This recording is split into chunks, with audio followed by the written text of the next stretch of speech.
Hello, Miss Molly. I'm Betty Franklin, and I'm so glad that you agreed to give us an all interview for the African American History Program. Today's date is October the 6th, 2016. And one of the questions will be asking you, uh, where did you grow up? I grew up in what county? I grew up in Cache County. Okay. It's in down East Texas. Mm-hmm. In Houston Springs, Texas is where I grew Okay. up. Okay. What was some of your fondest memory of living in Cache, Texas? In Cache County. Cache County. Yes. Some of my fondest memories living in Cache County was getting up, going to school, of course. I went to school there until I was 10 years old. That's when we left and came here. Getting up on Sunday mornings. My father we lived on a farm. My dad, it was 6 of us. My dad would get up, get the horses all harnessed up and hooked up to the wagon, and then we would go to church on every Sunday morning. That was our ritual. We did that. And then after church, we would go up to my father's baby sister's house. She lived up on the hill in Houston Springs. We would go up there and eat lunch. We would always, for lunch, we always had homemade fried chicken, first black-eyed peas, because they lived on a farm, and cornbread and iced tea.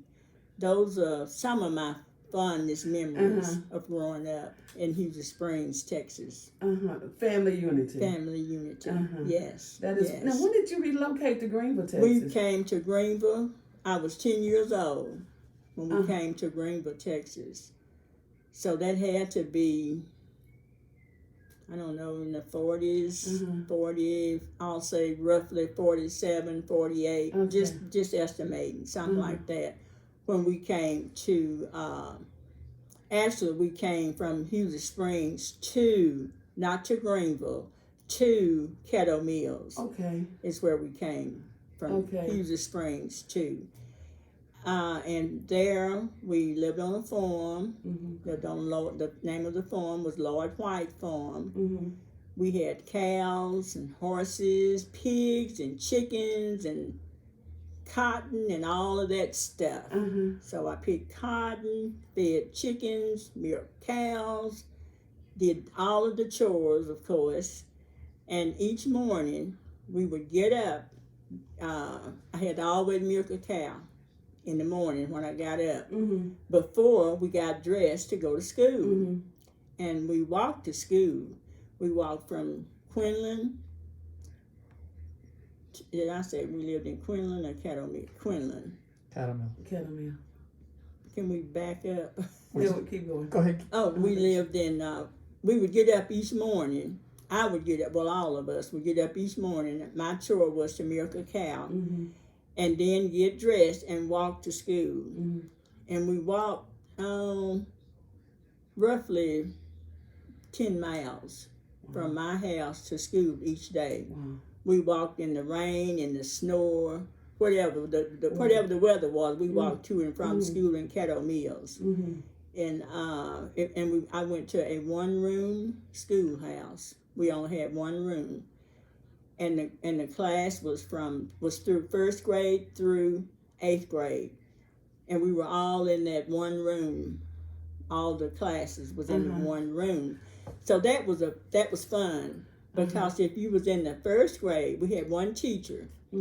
If you was in the first grade, you could hear what was going on in the second grade, and so forth and so on. So we all learned, the first grade learned what the second grade was learning, and vice versa.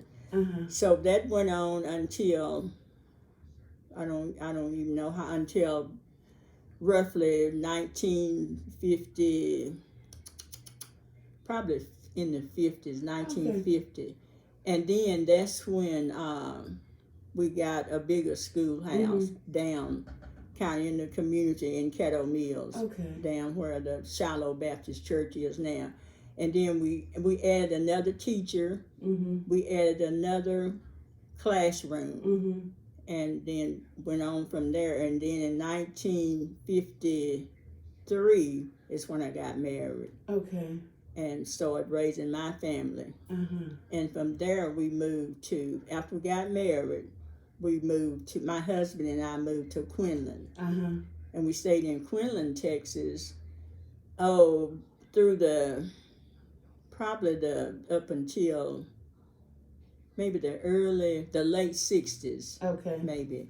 And then we moved from Quinlan to Merritt, Texas, and raised our kids.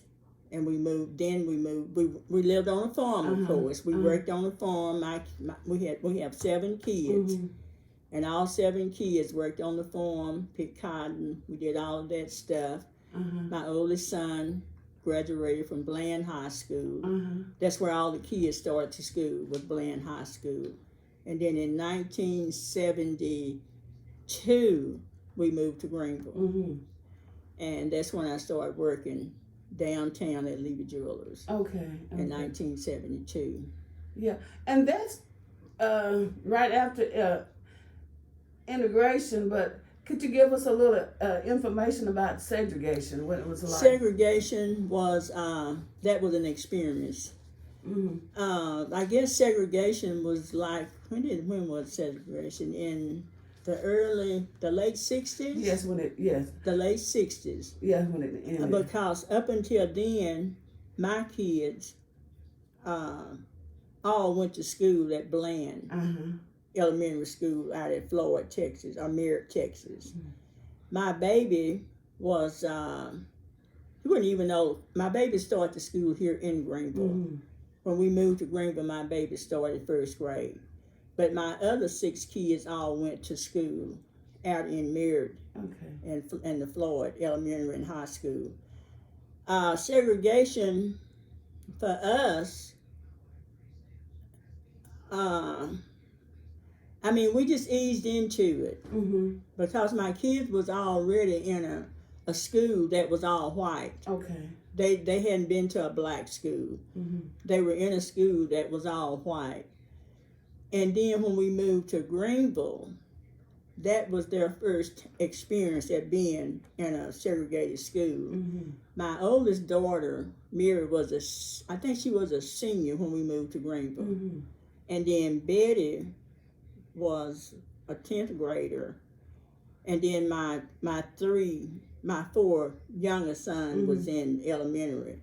And then, of course, my youngest son, Eddie, was a 1st grader.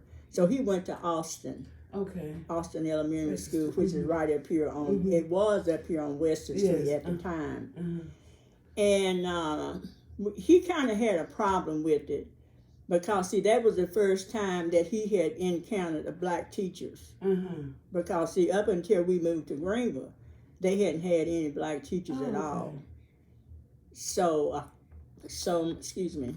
So my youngest son kind of had a problem with that because it was a whole different. See, in the when school got segregated, it was a whole different ball game. Right. Because that meant that my kids had, they came in contact with something that they hadn't been in contact with before. They had to get adjusted, to that side of it, to having black teachers and being in with black students and all of this stuff. Understand what I'm saying? Yeah. But they adjusted. They went ahead on and made good. They were all good students. They played. My boys was all football stars. Every one of them. Wonderful. And of course, and it was different, but we adjusted to it and went right. And we didn't miss a step. We went right on. And that's fantastic. And that worked out good. That part of it.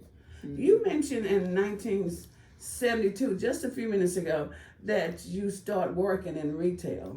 And could you give us an overview of your job experience? Well, it was an experience coming out of Because when we first moved to Greenville, because I was coming out of a cotton patch into being a sales associate, you know, and when we first got here, well, I knew right off that I was going to get a job. You know, I knew that my mind was already, hey, I get a job, you know.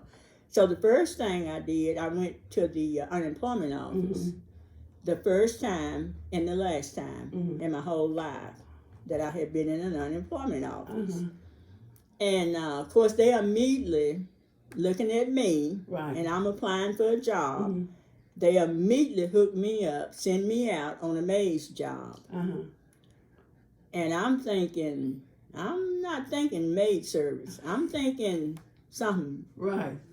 I'm thinking to advance to something big. Not that being a maid is not in. I don't knock it, you know, because we do need maid service even today. You know, we need that. So immediately, it was kind of funny. You know, they didn't say what your experience, what are you looking for, what are you qualified to do. Well, I was well qualified to chop cotton, really.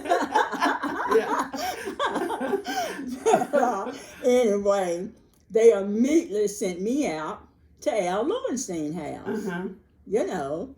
And of course, they live in this big house up on Stonewall Street. And I'm thinking, what's up with this? You know. So I thought, okay. So when I went out there, and of course, Mrs. Lowenstein, you know, here she with all this red hair just flooding around. And their maid that they had for all of those years, they've had a maid for 18 years. Wow, okay. Her name was Tangi. And she had passed away. So they were looking to replace her. So I thought, okay, I can do this, but that's not what I'm looking to do. So I went in and introduced myself to her, introduced myself to Mr. Lowenstein, this big old tall Jew. He was a Jew, you know, big old tall guy. And I'm thinking, wow. In this big old house, and she was showing me all these big old rooms, this china cabinet just full of silver, just from the top to the bottom. Silver teapot, silver waiters. I'm thinking, I ain't fixing to do all that. I ain't fixing to do none of this. You know, this take me to the guest bedroom, this big old, and the guest bathroom, and then their bedroom. I'm thinking, oh Lord, what am I getting into? So I thought, she said, oh, we really need, and yada yada yada, and oh, you look so presentable, and so dap dap dap. I said, oh, okay, I'll try this. Okay, so they said, come to work, be at work in the morning at 9 o'clock in a white uniform. I'm like, in a white uniform? I said, I don't even have a white uniform. I don't even have I got a white suit and a white dress, because, you know, first Sunday we wear for church, you know. Now you need a white uniform. Oh, I thought, I guess I could maybe squeeze out enough money and go buy one, you know. So I get up, get a bath, get the kids off to school, and I go driving up there on that Monday morning, go to work, and she showed me all this stuff she want me to do. There's Mr. Lowenstein, you know, he wore white shirts with cuffs, links, and she's showing me this white shirt. I'm like, okay, I'm not going to iron that. You need to send that to the laundry. I mean, that shirt, iron that big old white shirt, you know. And she's showing me the washing machine, the dryer, and I'm like, I don't do all that. So after about 2, well, see, I never did see him. I didn't see him because he would always be gone when I went to work, so I didn't see him. Except on Tuesday morning, one Tuesday morning, he was there. Because on Monday night, they had a big poker game in the den. And all the rich folks, the lawyers and the judges, and they'd all come in on Monday night and have a big poker game. And then Tuesday when I'd go to work, oh man, it would take me all morning just getting the den cleaned up from where they done had a poker game that night. So, but that Tuesday morning when I got there, he was there. he was still at home. And I'm thinking, I was in the den just a cleaning, and he come in there. He said, "Good morning, Molly." I said, "Well, hello." I said, "How are you?" He said, "I'm good this morning." I said, "Well, it looked like y'all had fun last night." He said, "We did. We had a pretty good game." He said, "Oh, Walt lost again." I said, "Well, did he?" He said, "Yes, he did." And he said, "Molly, let me ask you something." He said, I need some help at my store." I said, "You need some help at your store?" He said, "Yes, I need some help at my store." I said, "Your store? So what kind of store do you have?" He said, "Oh, I have a jewelry store." I said, "Oh, really?" And I said, "Look, now let me just be up front with you. I ain't fixing to clean no jewelry store." Okay. Because I'm picturing this great big old, store with stuff everywhere and bathrooms and cleaning and fetching and I said, "Oh, no, I'm not." He said, "Oh, no." He said, "I'm not talking about that." He said, "In the morning, instead of you coming to the house," he said, "when you get up, you get dressed." He said, "Don't wear that. Don't wear that white dress. Don't wear that white uniform." I said, "Oh, okay."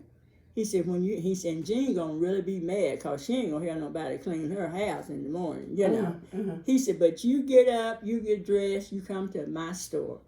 And I said, "Well, where is your store?" He says, "Downtown, 2711 Lee Street." He said, "You just park out front and just come in and tell them you want to see me and come to the office." I said, "Oh, okay, that sounds good." And I said, "What time you want me to be there?" He said, "Well, once you get there about 8:45." I said, "Okay." I'm thinking, oh man, now what have I got into? So I get up that Monday morning. I put on my best looking outfit, my hose, my heels. I really got spruced up. So I get out, go down there, park in front of the store, get out and walk in. Of course, it was Jimmy Allen, Dorothy Addison, Mary Jones, Terry Albrecht, Sam Sessner. These were all the employees that was already there. And I walk in the front door, and they all just like, why in the world is she coming in here? She must be lost. And I'm looking, and I'm seeing these wall cases all around with all this silver and all this merch. I'm thinking, oh God, now I'm sure enough ain't fixing to clean none of this stuff, So I said, "Hello," and they said, "Hello, how can we help you?" I said, "Well, I need to see Mr. Lowenstein." And Dorothy Addison, she had been there. We turned out to be real good, all of us. We were just turned out to be like family. She said, I said, "I need to see Mr. Lowenstein." She said, is he expecting you? I said, "Yes, ma'am, he is." She said, "Well, let me go see if he's available." So she left, and a little bit she came back. She said, "Oh, yeah," he said to come on back. So I just went on back, and he was sitting back there at this big old desk, all dressed up in his white shirt with these diamond cuff links on, and I'm just shaking, He said, "Okay." He said, "What you think about the store?" I said, "Oh, it sure is big." He said, "Yeah, it's pretty big." He said, "How would you like to come work for me? Be one of my sales clerks?" I said, "What?" I said, "Oh, I would just love that." He said, "Do you think you can handle it?" I said, "Yes, sir." I said, "Yes, sir, I think I can." He said, "Okay, let's go up front. I'll introduce you." So we walked up front. He said, "Guys, and let me introduce you to our new employee, our new sales associate." He said, "This is Molly." And he said, introduced me to Dorothy and all the rest of the game. And he said, "Dorothy will show you around, Molly. You just kind of walk around with her, and she'll show you all the different sections, and all the merchandise.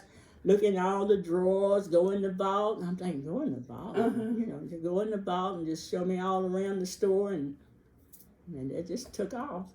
Wow. And about 40 years later, I was in. Wow. Just like that. Just Yeah. like that. Needless to say, Miss Lowenstein was real upset. And they never did get another maid. Never did. Wow. After that, that was it. So, and I was there from 1972 until probably, 2000? Wow. 2005 maybe, because he passed away. We moved from downtown on Lee Street, up on Wesley Street, up across from, we're right next door to TCBY, which is not there anymore. I remember that. Moved right there. Okay. And Mr. Lowenstein died in 2005 or 2006 or something. And then a new manager took over. And then I retired part-time from Levy's. And I went from there to Hallmark. Okay. Okay. This is so exciting. Well, you mentioned it was some resistance in the beginning, but later on they accepted you. They did. Okay. Yes, they did. In the beginning, when I remember the first customer that I attempted to help, a noted person. She was a school teacher, one of the school teachers. She walked in. We were really, really busy. I mean, I'm talking super busy. Back in the day, it's when downtown Greenville was really booming. Back in the day, and she walked in the store, and all of us, everybody was busy except me, and I was, on the floor, of course. And when she walked in the front door, I said, "Hello, may I help you?" She said, "No." I said, "Okay, excuse me." I said, "You don't have to get hostile. It's just excuse me." So I just went on, and another customer came in, and I helped them. They may or may not. They hesitated because when you can imagine back in 1972, just imagine you walking in a grocery, an upscale jewelry store. Not a Zelle or a Gordon. I'm talking about an upscale jewelry store. And you walk in that store and you see a black face, you automatically gonna look for a uniform. Yes. You're gonna look for a white uniform. Right. You white, you see a black lady on the floor, you're gonna look for a white uniform and one of those little maid put your cap.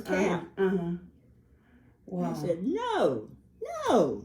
Can't help me. Get out of my space. I said, okay.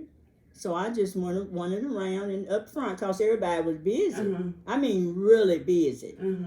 So, and of course, my co-workers, they all saw this. Dorothy saw it, Jimmy Allen, Mary, Mr. Lowenstein, Terry. They all saw it. And other customers saw it, and they heard it because she was so loud.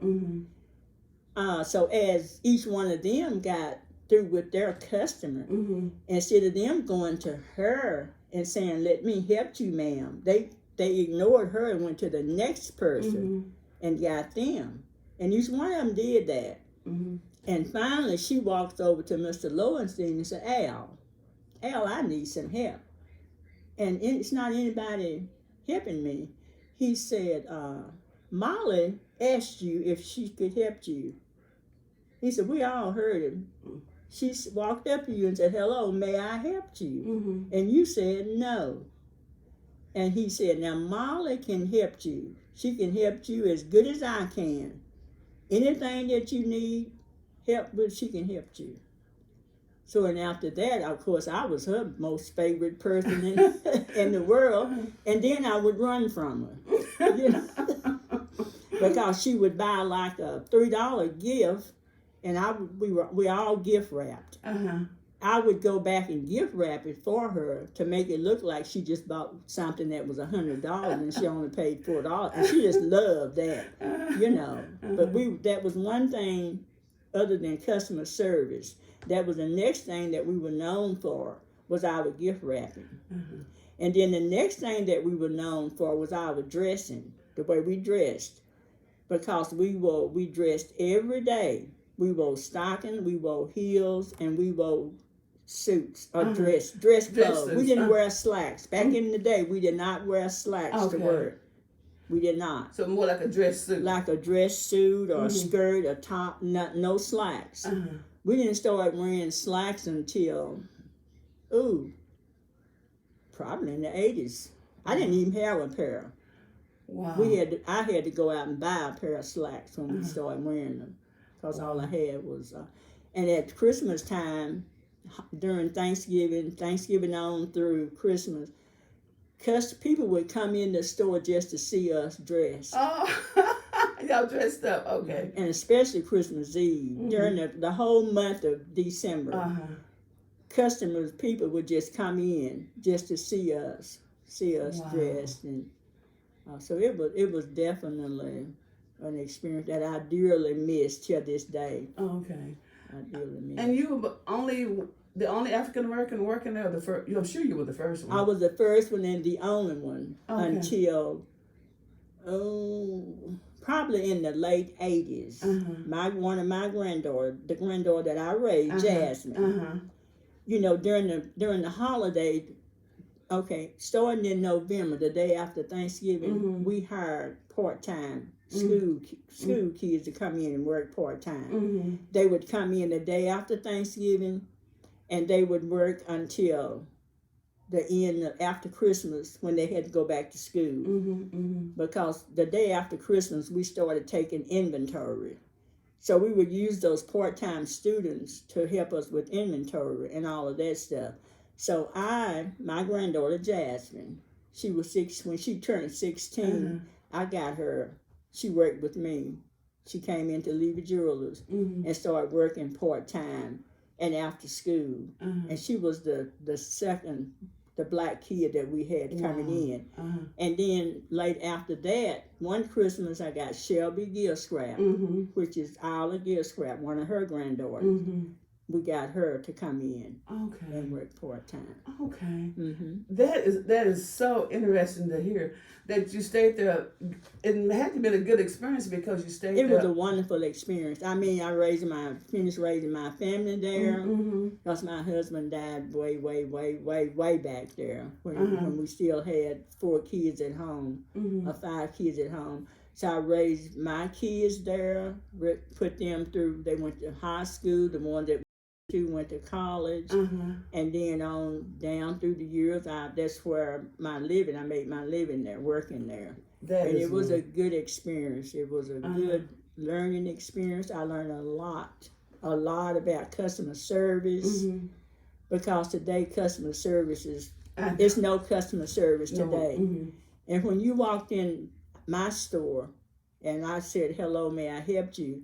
and you asked me for a piece of merchandise, you would say, "Do you have a yellow gold, 14 karat gold bracelet?"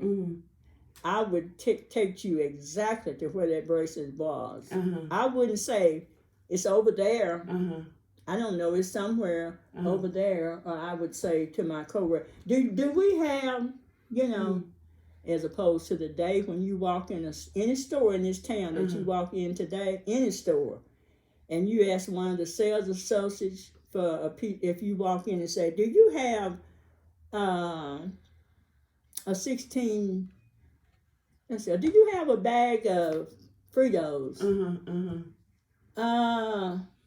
I think so. I think it's on aisle, I think it's on aisle 17. Yeah, yes. I think. Don't say, "Come around, come out of that little cubby hole and walk you to where that piece of merchandise is." Or tell you directly. Don't say, "I think." Because when you say, "I think," that means you don't know. Right. Now that's my motto. If I ask you something, Betty Franklin, if I ask you a question right now and you say, "Oh, I think so, Mollie," then that means you don't know. Right. If you got to say, "I think," instead of saying, "Yes, we do, we have that." So that's what I learned working. That professional training. Yes. And that gives you, that can go a long way in life. It go a long way in being a sales associate, being an employee, being in any type of job. Yeah, I knew when you retired there, you went to work for Hallmark. I did. And when we went there, I was like, Miss Molly. I think everybody remembered you from Yeah. Hallmark. And you know what? The most thing that I'm so thankful for is right today. If I meet you on the street, you're going to say, hello, Miss Molly, how are you? So I am so thankful that I was kind and was considerate to all the people that I came in contact with. Even young people from the kids from Bland, from Florida and Merritt, that my kids grew up with, they are now grown like my kids are. And when I see them, every one of them, and I know exactly where they're from, they always say, hello, Miss Stiggers. I mean, every one of them. I say, and I'm so glad that I was, was kind and considerate, because yourself, a lot of places that you have gone and people have waited on you, you shun their lane. Right. You shun them when you go. Right. You don't even want to go through their aisle because they were not kind to you. At first impression is so right. Yes. Yeah. Yes. This has been so interesting. I have a couple more questions, and I guess my question is, how do you view today as compared to 50 years ago? Oh, Lord. The things are going. The question is, are we better off today than we were 50 years ago? Are we better off today? Well, yes, we are. We are better off today, considering all the things that's going on with us, all the stuff that have happened to us. We are still better off than we were 50 years ago, because look how far we have came. Look how many obstacles we have overcome. Even with God help, yes, we're better off, because 50 years ago we were picking cotton, chopping cotton. We didn't have access to things that we have access. We have electric lights. Yeah. We have air conditioners. Yes. We have paved streets. Yeah. Even though some of them got holes in them, But yes, we are. We're better off today than we were 50 years ago. Oh, I have one. I said it has one last question, and thank you for that comment on we better off. What advice would you give the youth or the young people of today when they want to go into retail? You mentioned customer services is primary, but are there any other advice you would give the young people? When you go into retail today, go in with a friendly smile. Go in dressed. Don't go in with baggy pants. Don't go in especially on an interview, don't go in tennis shoes. Go in with your hair comb. I mean, be presentable. Be presentable to your employer, your up and coming coworkers. Make a difference. Make a difference. Be kind, courteous, considerate, all of that, and make a difference. Make your mama proud of you. Thank you. Yeah. I thank you so much for this interview. John, do you have any questions? No, it's been fascinating to hear it. Yeah, this is great. Anything else you want to offer before we close? I just wanted to say that it have definitely been an enjoyable experience for me to relate some of my experiences as being a sales associate, and I miss it. I truly miss it.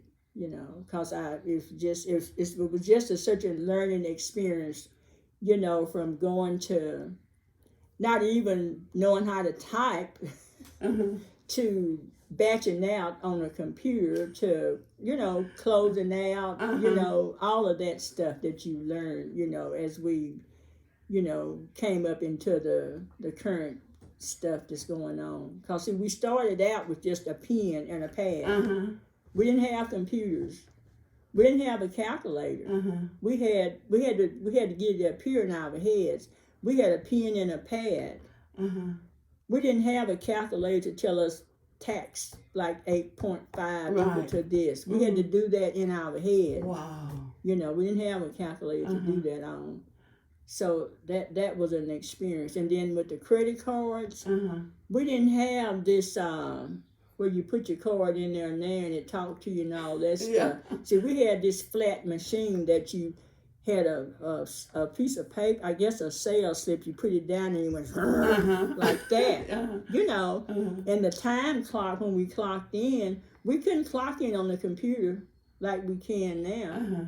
You know, you just put it in there now, but we did it on the wall, on that blackboard, like that went, you know, that kind of clock, kind of time machine is what we clocked in on. Okay. So it was just so different. That was a change. And like the credit cards now, you don't have the pin on it. And when they first came out, but we had to learn how to do that, how to scan it, how to do all of that. We had to, and then customers, old customers like us, they were scared to give us their credit card. They wouldn't give it to us. You know, and you put it in there, then they snatch it back, and that messed up the whole transaction. You had to do it all over again. They sure enough got mad then because they thought we ran it twice. Yes. You know, and you'd be trying to say, ma'am, I promise you we didn't run that. Oh, yeah, you give it back. Give it here. Ma'am, no, we didn't. We didn't run it twice, ma'am. I promise you we didn't. So it was an experience for me because, you know, the old saying, you can't teach your old dog any tricks, but you can when that old dog want to learn. Right. It's so and that true. was what I did. But I was beginning to say, if I have to learn one more new technique, I'm out the door. I said, I know the feeling. I started saying that, you know, one more. If I have to learn just one more, then I'm out the door. But it's been an experience. That smile on your face, I can tell it's been an experience. It's been an experience. Yeah, because I can see the joy in your face. It's been a joy. It really has. It's been a joy. Okay. I really appreciate you for taking your time to go over this with us.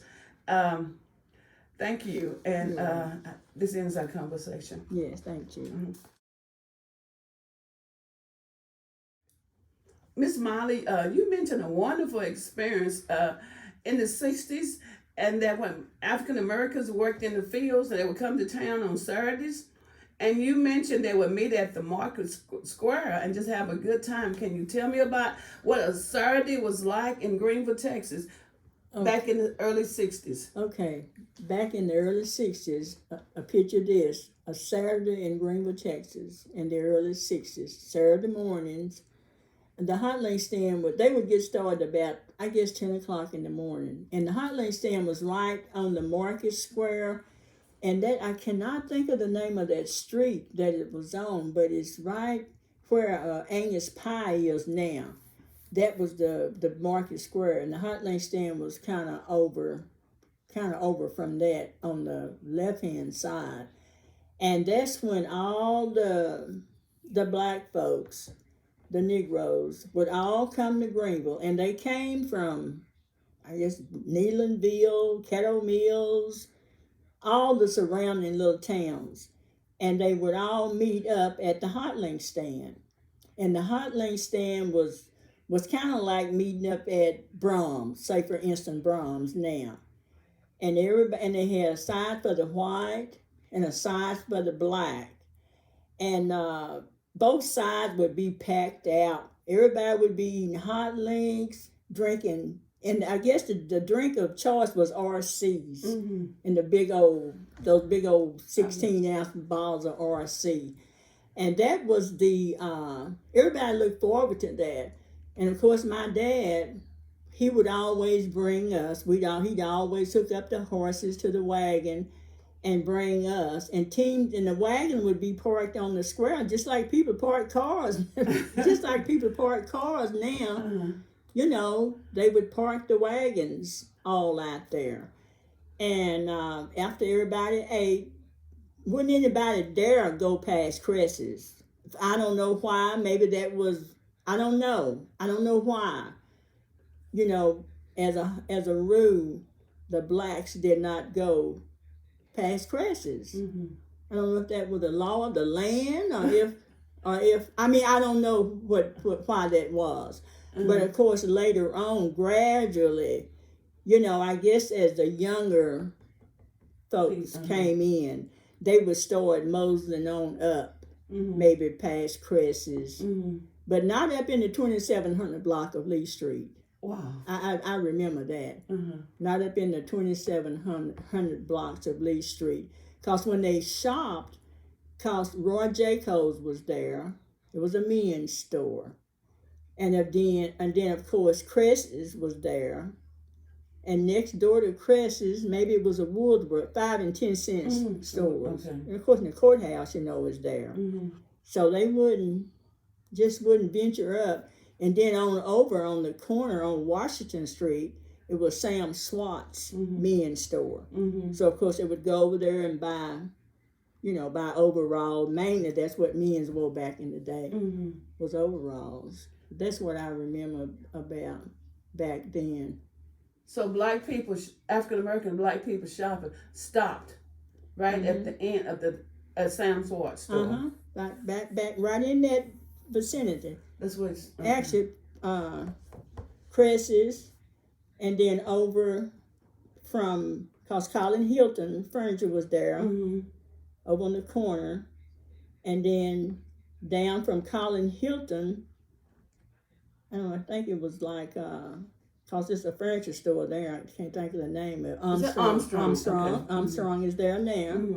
And then Sam Swart's was across over there on that corner. And that's where they just mulled around in there, in that area, in that little spot. Okay. And I don't know for why. Oh, okay. And you also mentioned Ruby's was there? Yeah, Ruby's is there now, see. And she was there back then as well, that store, that restaurant? It was a cafe there. Oh, okay. I know Ruby's was there in 1972. Okay. Because that's where Mr. Lowenstein then would go down to Ruby's to eat lunch. Oh, okay. We never did, because to me that was too far down from Levy's to Ruby's to walk for lunch. Oh, okay. But Mr. Lowenstein and Carlos Wright, the guys from Wright's Air Conditioner, they would all meet down at Ruby's Cafe for lunch. Wow. Yes. And Ruby's still operating today? Ruby is open. I mean, they're closed, but up until, when I left Magic Bubble, Ruby had closed. They had closed, but somebody else had opened that store. Okay. That restaurant, remember, Keith Cozine opened that. That's right. That's right. So Ruby had closed that. That is so interesting. So I'm wondering whether the store was past the 2700 block. Was that the wealthy? No, because she passed Levy's, past the 2700 block of Levy Jewelers. On the left-hand side was Stevenson Shoe Store. And on right in there, though, I think it was a little something in between us, Levy's and Stevenson Shoe Store. I can't think what it was now, but right now it's a tattoo shop. Okay. But it was past Levy Jewelers, it was that little store, then Stevenson Shoe Store, and then Joel's, where Terry Gordon used to work. Okay. Joel was right there on the corner. Then you cross over, and Penny's was right there. Oh. Remember? Okay, yeah, got J.C. Penney, and there was a Sears too. But Sears is on the right. Okay. Sears is on the right, going down Lee Street across from J.C. Penney's. Okay, gotcha. Sears was on the right-hand side, J.C. Penney was going down. And then you go on down past J.C. Penney's, it was a Mexican restaurant, El Sombrero. Okay. And then on down, it was Earlene's, a dress shop. And then right in there, it was Booth, a bookshop. She moved over into the Uptown Forum. And then after that, it's the Cadillac Hotel. Okay. Or the Townhouse. Okay. It was a townhouse. Wow.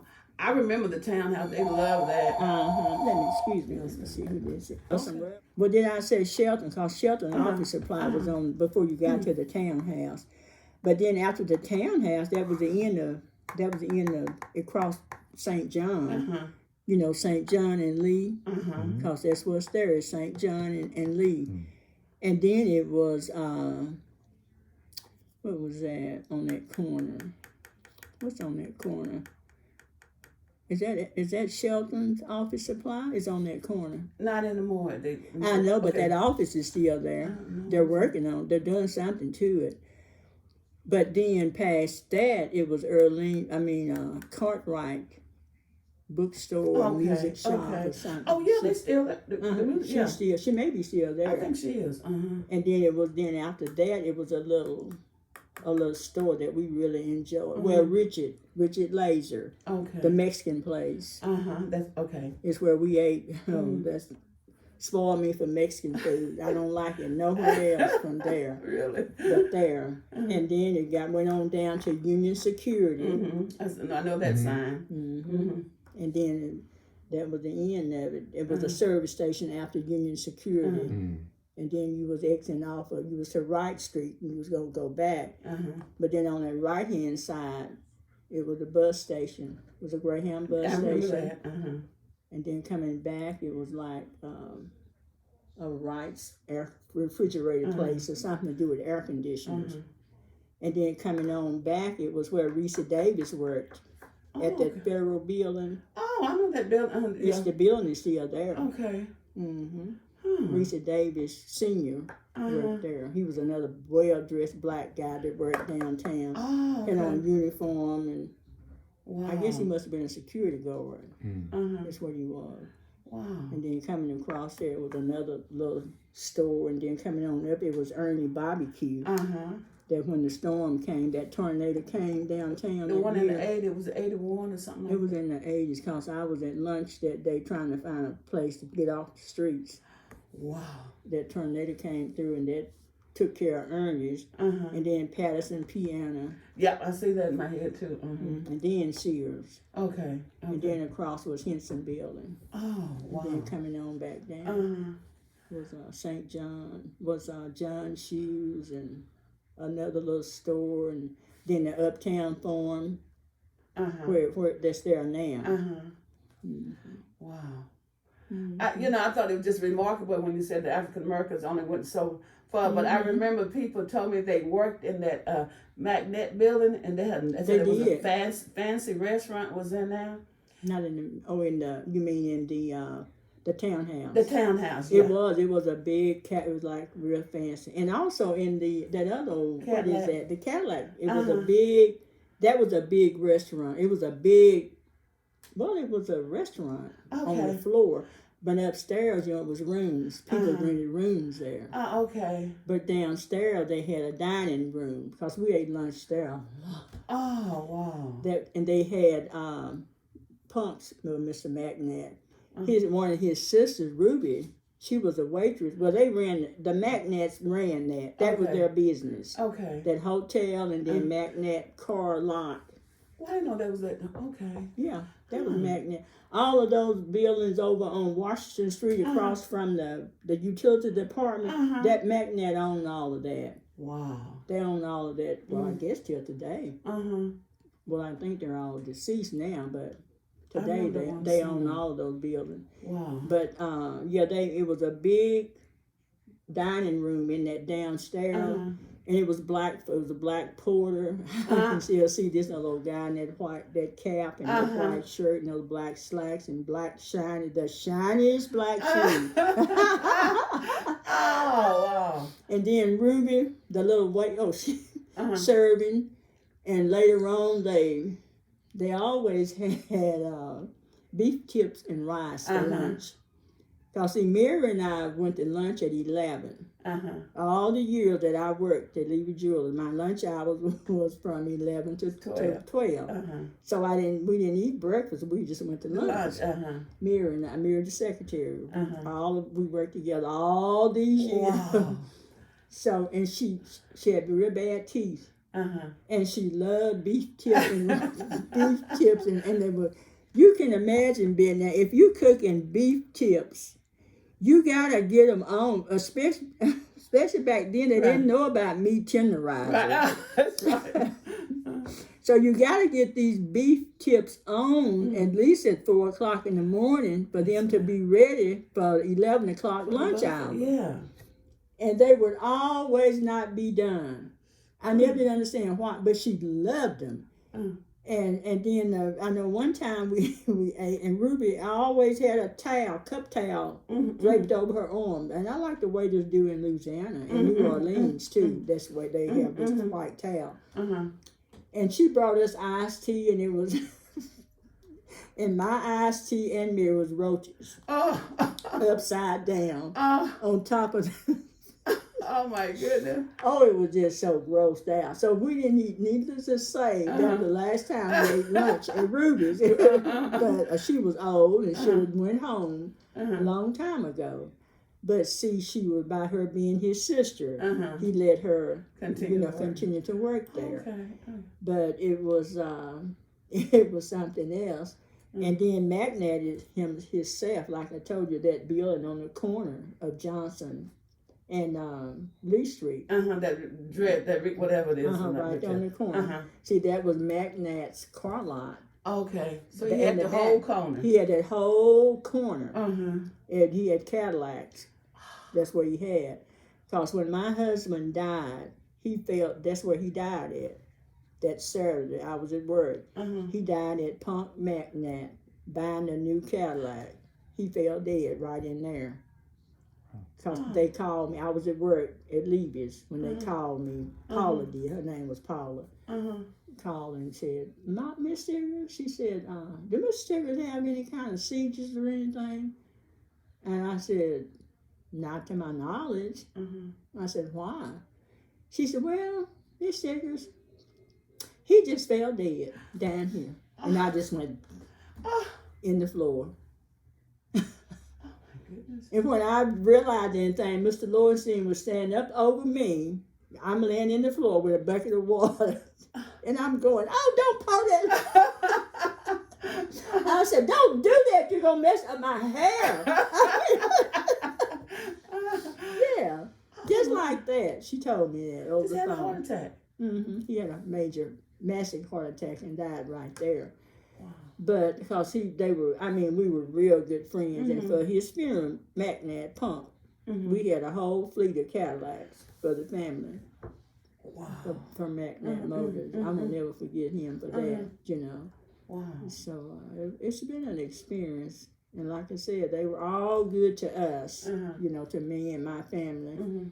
All of the businesses, all the lawyers, and everybody, all the downtown, businesses and lawyers, and like I said, I knew them all, This is fantastic.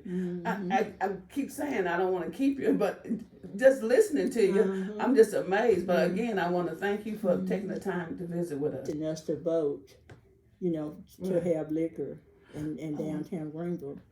I forgot about that. Yeah, remember that came up. Yeah. I don't know if how long have you lived in Greenville? I came in 1986. So you weren't here for that first vote to vote Greenville. I was against it. I think the reason because one store was too close to the Bethlehem Church. Oh yeah, that's what it was. But see, the thing of it is, Betty, had we the teetotalers, we just sneak out to Needlandville. Yeah, we do. We church going folks. We do. Had we voted liquor in, then Greenville never would have died. Downtown Greenville, it wouldn't have died. It would be booming right today, because it would have been liquor and every little store down there. It would have been all these stores that's vacant, and now it's too late. Yeah. Greenville will never come back. You can mark my words at saying this, because downtown Greenville is dead, and the people that are trying to bring it back now, I mean, they're all newcomers. Yeah, they are. They are. And all the old timers, as their kids grew up, all the old business owners, as their kids grew up and got grown, they left Greenville. Yes, that's a fact. They didn't take up the family business. They didn't. They didn't want no part of it. They didn't take that up. And even if they went in business, the retail business, they went on somewhere else. They went to McKinney, they went to some other surrounding towns, And if you'll notice now in Greenville, The only part of Greenville downtown that's booming is right around the courthouse. Yes, that's Right around there yeah. in that block. Well, they can Right, you have just a meal notice and a it. drink. It's not anything going on Mm-hmm. downtown, down Right. East Lee Street, down Crawford Smith, Mm-hmm. down around Magic Bubble, my job. Anything That's true. at that Angus Pie is down there. And And on Saturday they bring that market square, that farmers market stuff there. But it's other than that, it's not anything happening down there on that end of town. You're right. They're not even cleaning it up. They're not painting it. They're not fixing up. They're not doing anything. But everything is right around the courthouse. Right. You're so right. The restaurants that can sell liquor. Right in there where it's starting at, what is that? The winery. That's where business starts. Right around, on up to the corner past Uptown. And then maybe on up to the corner of Lee and Wesley. Right in there. And that's about it. That's about it. That's where business is, right in there. And then you can't park.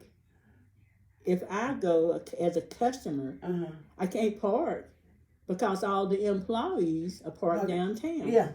Instead of parking in it, yes. Everybody that work in the courthouse is parked downtown. I can't get a handicap spot downtown because all of the employees at the courthouse are parked in the handicap. And it's been like that though for ever since we left from downtown. Because Mr. Lowenstein would fire one of us if we parked on the streets. We had our own parking. In the back. In the back. And before the tornado came, our parking was on the Sears parking lot. Because, they had an attendant back there in this little old house that took our money, and we parked back there. And the day of the tornado, it blew the house away and all the money. We were stamped, the money was just all over the... Oh, my goodness. But then after that, we got the parking behind off of Washington in that covered parking lot back there off of Washington. Okay, I see it. Right, kind of over from that church parking. That's where we all parked. Okay. And he would fire one of us if we parked on the street. But when I went to work, every morning I went to work at 9 o'clock, I parked in front of the store. Because I would go in, clock in, and I would put my case in, put the window in, put all the jewelry and stuff in the window. Then I would get the bag, I would go to the post office, and I would go to the bank, and did all of that. And then I would move my car to the parking lot. John, I thought I turned...